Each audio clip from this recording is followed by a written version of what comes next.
Hey everybody, this is Ozark Prepper 1. It's Wednesday. It's still kind of cold out there. It's finally getting to around 28 degrees or so. And I still haven't done anything the past few days.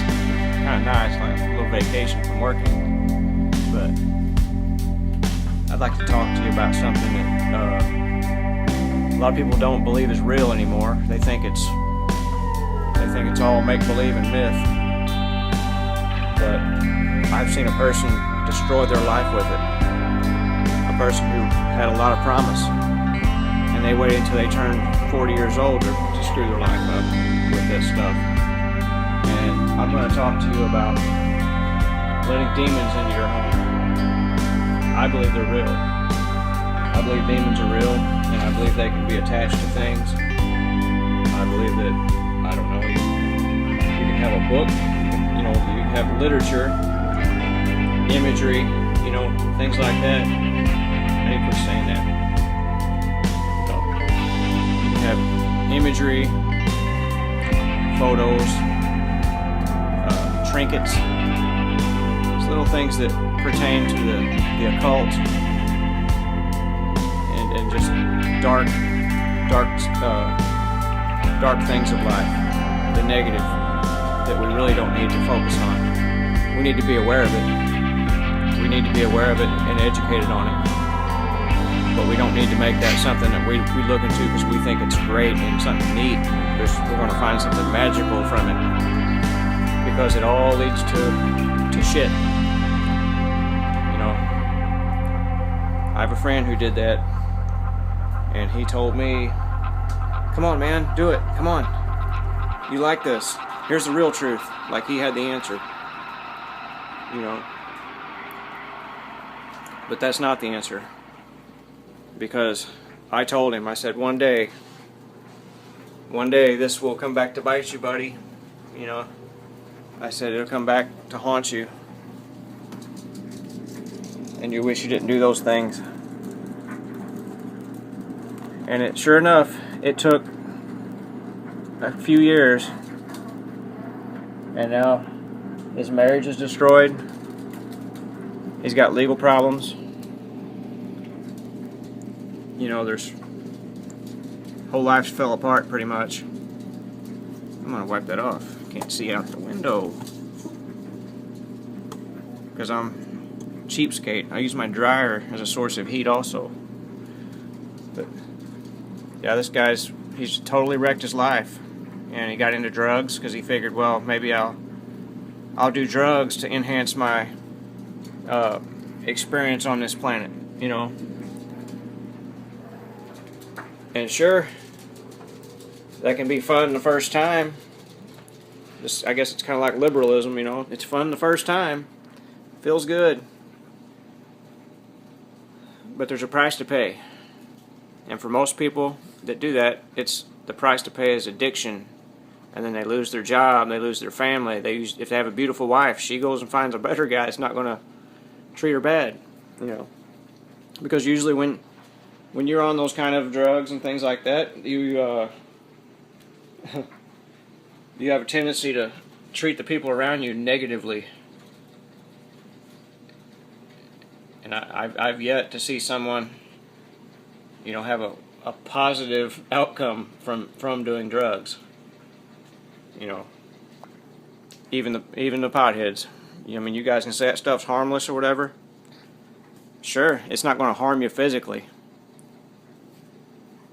And maybe not totally mentally, but where it harms you is it takes away your ability to see an enemy coming at you. You don't see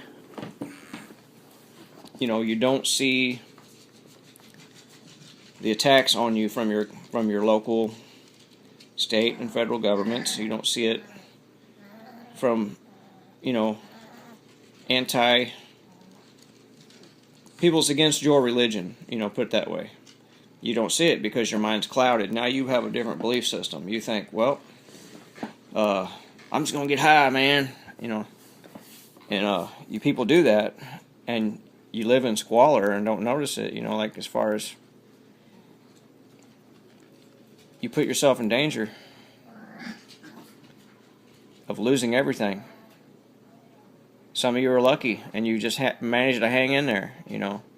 And some people, you know, most people that do the drugs and survive doing it are two people. You're very rich and you're very poor. Middle class people don't make it doing that, because you will lose your job. You might lose your freedom. You get pulled over with it, and put it this way, the system is set up to get you if you do that stuff. It's set up for you, exclusively you. You know, they're not driving into ghettos, yanking people out of their homes, saying, "What are you doing?" They know what you're doing. That's why they're giving you a check. That way you're there doing it. They give them a government check and say, "There, do your drugs." And the uber rich, nobody messes with them because they can't get through those gates in those communities, you know. But middle class, you got to go to work. Lower, middle, and upper middle class, you got to go to work. You got to get in a vehicle and drive to your workplace. When you get to your workplace, you got to show up and you got to look like you got your head on straight, or you know what you're doing. And if they notice something wrong, they're going to drug test you, and you might lose that job you've had for 10 or 15 years. That's possible.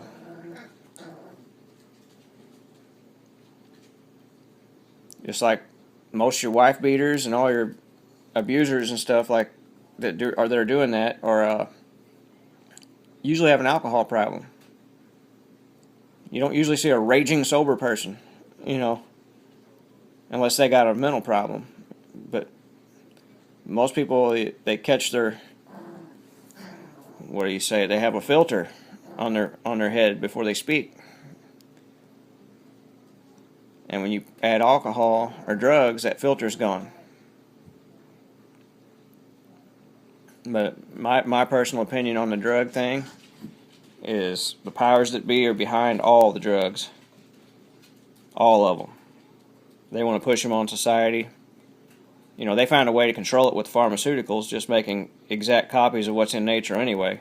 But they don't care. They want you to do both of them. They want some people to do that, some people to do the nature.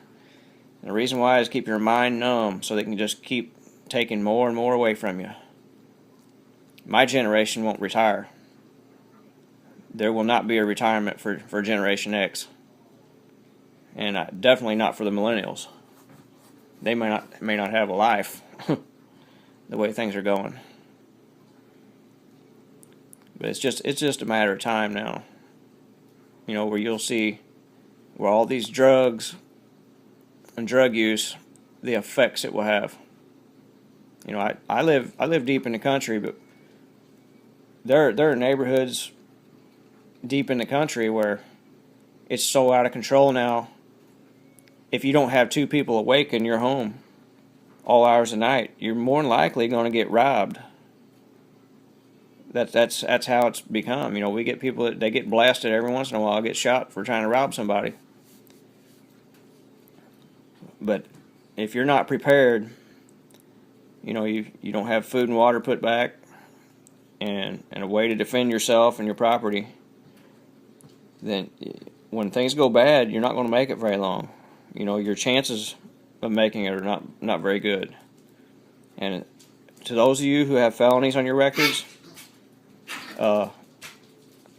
my suggestion is to find a close friend that you really trust, or family member that does not have a felony on their record, and stay close to that person and make sure they're armed. You know, even if they're a neighbor, make sure you treat that person with respect and treat them good, and have a deal made out to say, hey, when things go chaotic, you know, will you loan me one of your tools there? And you could prepay them in advance. You know, you could just let them know, say, hey man, I got your back, and just keep building them up with money, and say, hey, I just want to know that I've got access to that, and not only will I defend me, I will defend you as well. That's how you solve that problem. Because, you know, there is a gun grab thing going on in this country, and that's part of the drug thing. That's why they put everybody in, like Colorado and Washington And any of these states that start passing the, hey, you can just smoke weed for fun. Well, as soon as they pass that legislation, at the same time, they lowered your as many rounds as you can have in your rifle. And then all of a sudden, oh, we got to do something about these bump stocks.